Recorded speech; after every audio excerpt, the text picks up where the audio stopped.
अस्सलाम वालेकुम वरहमतुल्लाहि वबरकातुहू। HEC ने यूनिवर्सिटी को इख्तियार दे दिया है कि वो अपने एग्ज़ाम कंडक्ट करें पॉलिसी के मुताबिक, चाहे वाइवा ले लें, चाहे वो असाइनमेंट ले लें, जिस तरह का चाहती हैं, लेकिन एग्ज़ाम के बगैर किसी स्टूडेंट को प्रमोट ना किया जाए, चाहे वो सेमेस्टर या सालाना है। इस हवाले से ये रिपोर्ट देखिए और तैयारी कीजिए, क्योंकि ये बोर्ड की तरह एग्ज़ाम मुलतवी नहीं होंगे, एग्ज़ाम होंगे और हर सूरत में होंगे। कोरोना वायरस और इससे पैदाशुदा हालात के पेश नज़र पहली से लेकर 12वीं जमात तक के तमाम बच्चों के इम्तहानात मनसूख हो चुके हैं, लेकिन यूनिवर्सिटीज़ को हुकूमत की तरफ से ये इख्तियार दिया गया है कि वो अपनी मर्ज़ी से इम्तहानात का लाया अमल तय कर सकती है। इस मामले पर HEC मुख्तलिफ ऑप्शन पर गौर कर रहा है। यूनिवर्सिटी तलबा के इम्तहानात के लिए बेहतरीन ऑप्शन क्या हो सकता है, इस मामले में HEC का लाया अमल क्या होना चाहिए, इस हवाले से हम बात करेंगे साबिक chairman HEC doctor Ataur Rahman साहब से। अस्सलाम वालेकुम अताउर रहमान साहब, बहुत शुक्रिया प्रोग्राम में वक्त देने के लिए। वालेकुम सलाम।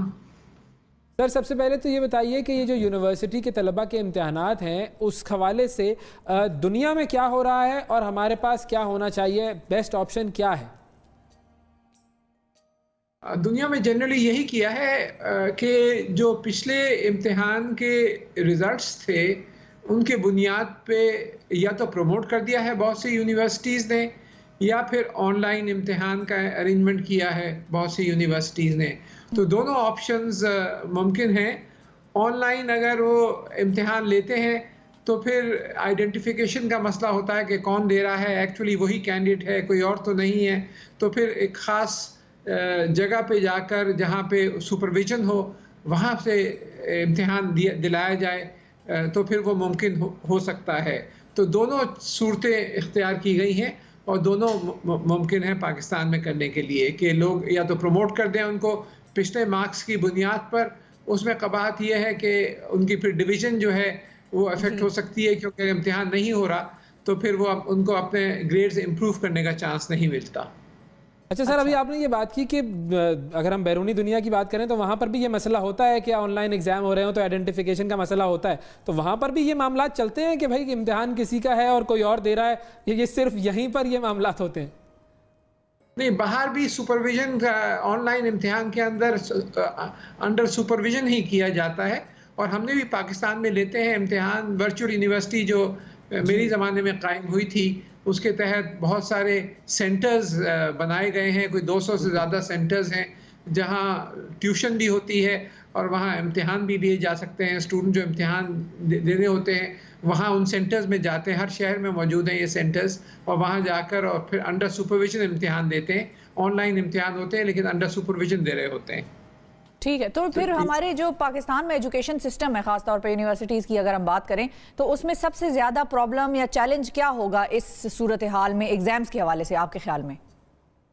सबसे ज़्यादा कंट्रोल करना होगा कि जो चीटिंग आम होती है वो चीटिंग ना हो और कॉपिंग ना हो। तो एक तो ये सबसे, अगर आप ऑनलाइन इम्तिहान देते हैं, एक तो आइडेंटिटी कि वो जो कह रहा है वो खुद है या नहीं, तो उसकी आइडेंटिटी कंफर्म करनी होगी कि ये कोई और तो उसके बदले आके इम्तिहान नहीं दे रहा, अगर इम्तिहान दे रहे हैं कोई साहब तो। और दूसरे जो है कि उसके अंदर चीटिंग नहीं हो रही, तो वो सुपरविजन इस वजह से अहम होती है कि सही मायनों में सुपरविजन हो, दूर दूर बिठाया जाए, आपस में बात ना करें और कोई नकल की कोई चीज़ें ना हो, जैसे नॉर्मल इम्तिहानों में होता है उसी तरीके से ऑनलाइन इम्तिहानों में। और दूसरे सवालात, क्योंकि आप ऑनलाइन इम्तिहान दे रहे हैं, आपके पास लैपटॉप है, आपके पास इंटरनेट एक्सेस है, तो जवाब जो है इंटरनेट पे आप ना देख लें तो सवाल इस तरीके से पूछे जाएं कि अगर उन्होंने उसका उसूल समझ लिया है तो उसका जवाब फौरन दे सकें, ना कि कॉन्सेप्चुअल किस्म की चीज़ों, वो रटाया किताब से ना लिया हुआ हो। लेकिन डॉक्टर साहब, फिर हम ये कह सकते हैं कि अगर हम इन इम्तिहानात को 1-2 माह के लिए डिले कर देते तो नुकसान ज़्यादा होता? अब ये पता नहीं कि ये कब तक चलेगा मामला। ये ज़रूरी नहीं है कि 1-2 महीने में ये मामला कंट्रोल में आ जाए। हो सकता है कि ये पूरा सिलसिला दिसंबर तक भी चलता रहे, रिड्यूस हो जाए लेकिन दिसंबर तक भी चलता रहे। तो इसके बारे में अभी कोई यकीन नहीं है, क्योंकि पीक आपकी नहीं पहुंची है अभी। तेज़ी से तादाद बढ़ रही है। WHO ने कहा है कि जुलाई के वस्त तक कोई 2 लाख हो जाएंगे, हो सकता है उसके बाद और भी बढ़े। सही तादाद क्या है आपको पता नहीं है, क्योंकि टेस्टिंग आप इतनी कम कर रहे हैं। WHO ने कहा था कम से कम 1% जो पॉपुलेशन है उसकी टेस्टिंग होनी चाहिए। आपकी 22 करोड़ अफराद हैं तो कम से कम 22 लाख लोगों की टेस्टिंग होनी चाहिए थी।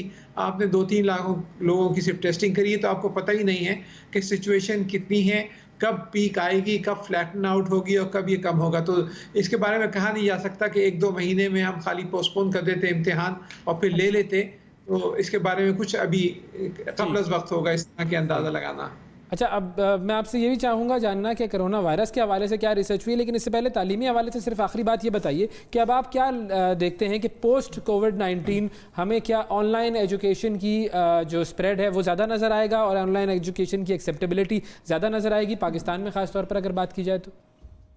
बिल्कुल, और इससे बहुत बड़ा फ़ायदा हो सकता है, क्योंकि सबसे बड़ा जो चैलेंज है पाकिस्तान में मायारी तालीम का, चाहे स्कूल, चाहे कॉलेज, चाहे यूनिवर्सिटी लेवल की हो, वो अच्छे असातिज़ा हैं, क्वालिफाइड फैकल्टी है जो बहुत कम है। पूरे मुल्क में कोई 12-15 हज़ार PhD लेवल फैकल्टी हैं, जबकि आपके पास 70-80 हज़ार की तो आज ज़रूरत है।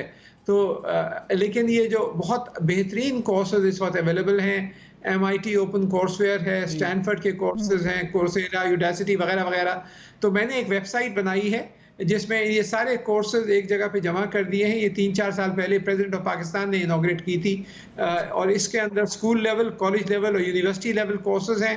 वेबसाइट का एड्रेस है LEJ4 learning learning.com.pk। आप इस पे जाइए तो फ्री में आपको कोर्सेज मिलेंगे, कोई आपको पेमेंट नहीं है, कोई रजिस्ट्रेशन नहीं है। तो ये बहुत बड़ा खजाना मौजूद है। अगर ये जो है ये समो दिया जाए हमारे नॉर्मल टीचिंग में और इम्तिहान भी इसी से लिए जाएं, तो एक साथ आप स्टैंडर्ड्स इंप्रूव कर सकते हैं और आप फिर वही स्टैंडर्ड्स पे आ जाएंगे जो दुनिया के टॉप यूनिवर्सिटी में है, अगर आप इनको सही इस्तेमाल करें। तो ये बहुत बड़ी अपॉर्चुनिटी है, बहुत बड़ा मौका है पाकिस्तान के लिए कि हम अपने तालीमी मायार को स्कूल, कॉलेज और यूनिवर्सिटी में बेहतर बना सकें इन बैनुल-अक़वामी कोर्सेज से इस्तेफादा करके। अच्छा, अब अगर हम कोरोना की तरफ आएँ तो कोरोना की रिसर्चेस कहाँ तक पहुँची है, अगर हम बैरूनी दुनिया की बात करें या पाकिस्तान की बात करें, और कब तक हमें लगता है कि ये मामला जो है वो ख़त्म होगा या वैक्सीन आ जाएंगी? हाँ। जी, बात यह है कि ये जो बहुत दुनिया भर में बड़ी ज़बरदस्त रिसर्च हो रही है, दिन रात इस पे लगे हुए हैं। नई अद्वियात तो आप भूल जाएंगे, वो तो 5-10 साल लगते हैं कोई भी दवाई ईजाद करने में और उसको फिर मार्केट में लाने में, एक प्रोसेस है।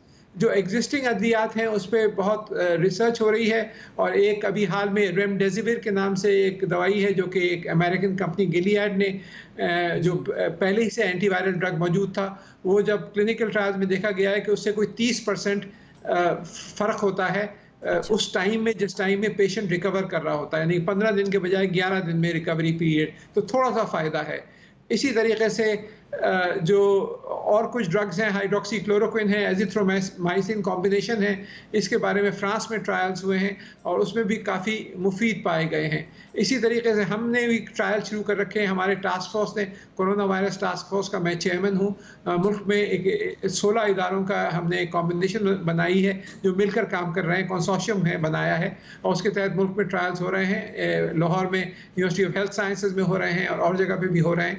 तो इसके रिजल्ट भी इंशाल्लाह हफ्ते 2 हफ्ते में आने शुरू हो जाएंगे। तो एक तो ये पहलू है ड्रग्स का। दूसरा जो वैक्सीन का जिसका आपने जिक्र किया, तो वैक्सीन भी बहुत तेज़ी से काम हो रहा है। कोई 100 कंपनियां दुनिया की काम कर रही हैं वैक्सीन डेवलपमेंट के ऊपर, और मुझे यकीन है कि 8 या 10 कंपनियां जो हैं अगले साल मार्च या जून तक वैक्सीन दे के आ जाएंगी। इस साल सितंबर में या अक्टूबर में एक बहुत बड़ी कंपनी है एस्ट्राजेनेका, जो कि वैक्सीन की बनाने की बहुत बड़ी कंपनी है, वो जो है ऑक्सफोर्ड यूनिवर्सिटी के साथ उनका कॉन्ट्रैक्ट हुआ है। वो ये क्लेम कर रहे हैं कि इसी साल वो सितंबर अक्टूबर में कुछ मिलियन डोजेस लेकर आ जाएंगे, चंद करोड़ डोजेस, और जो दिसंबर तक वो कई अरब डोजेस भी बनाने का दावा कर रहे हैं कि हम बना लेंगे। तो ये सिचुएशन है, लेकिन अभी ये दवाइयों की सिचुएशन है। अच्छा डॉक्टर साहब, क्विकली ये भी बताइए कि अब हम तो हर्ड इम्यूनिटी की तरफ बेसिकली जा रहे हैं, क्योंकि हमने ईज आउट कर दिया लॉकडाउन को, और दुनिया भी इसी तरफ जाएगी, क्योंकि हमेशा तो बंद नहीं रह सकते। अगर ये वायरस 10 साल या 5 साल रहना है दुनिया में, तो 5 साल 10 साल के लिए तो दुनिया बंद हो नहीं सकती। We have to learn to start living with it. तो अब हर्ड इम्यूनिटी का कॉन्सेप्ट अगर आप थोड़ा सा क्लियर कर दें कि उससे नुकसान क्या है और फायदा क्या है।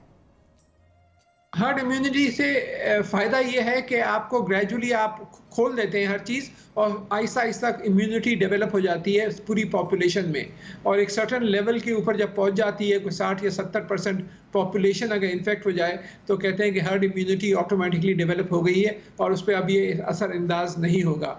नुकसान ये है कि हर्ड इम्यूनिटी के डेवलपमेंट के होने के प्रोसेस में बहुत से लोग जो ससेप्टेबल होते हैं, जिनमें दिल के अमराज होते हैं, फेफड़े के अमराज होते हैं, या बूढ़े होते हैं, वो उनकी डेथ्स हो जाती हैं। तो एक कीमत है हर्ड इम्यूनिटी हासिल करने की जो आपको पे करनी पड़ती है।